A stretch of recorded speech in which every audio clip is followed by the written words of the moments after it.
প্রথম ম্যাচে হারের হতাশা, দ্বিতীয় ম্যাচে দুর্দান্ত প্রত্যাবর্তন, এবার সামনে সিরিজ জয়ের লড়াই। বাংলাদেশ ও নিউজিল্যান্ডের মধ্যকার তৃতীয় ওয়ানডে এখন হয়ে উঠেছে মহা গুরুত্বপূর্ণ এক ম্যাচ। চট্টগ্রামের বীরশ্রেষ্ঠ শহীদ flight lieutenant Motiur Rahman cricket স্টেডিয়ামে আগামীকাল বেলা 11টায় শুরু হবে এই সিরিজ নির্ধারণী লড়াই। মিরপুরে দুই দলই জিতেছে একটি করে ম্যাচ, ফলে 1-1 সমতায় দাঁড়িয়ে থাকা সিরিজ এখন নির্ভর করছে শেষ ম্যাচের উপর। তবে ইতিহাস বলছে এই অবস্থান থেকে ঘুরে দাঁড়িয়ে সিরিজ জেতা বাংলাদেশের জন্য সহজ কাজ নয়। ওয়ানডে ক্রিকেটে 3 ম্যাচের সিরিজে প্রথম ম্যাচ হেরে শেষ পর্যন্ত জয়ের হাসি হেসেছে বাংলাদেশ মাত্র 2 বার।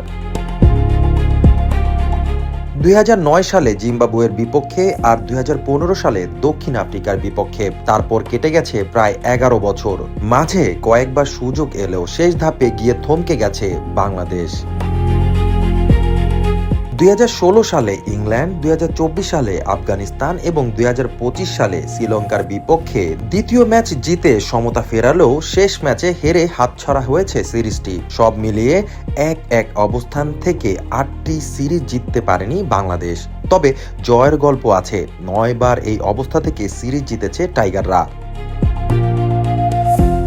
এবার সেই পূর্ণ সাফল্য ফিরিয়ে আনার সুযোগ। 11 বছর পর আবারও ইতিহাস গড়ার সামনে বাংলাদেশ।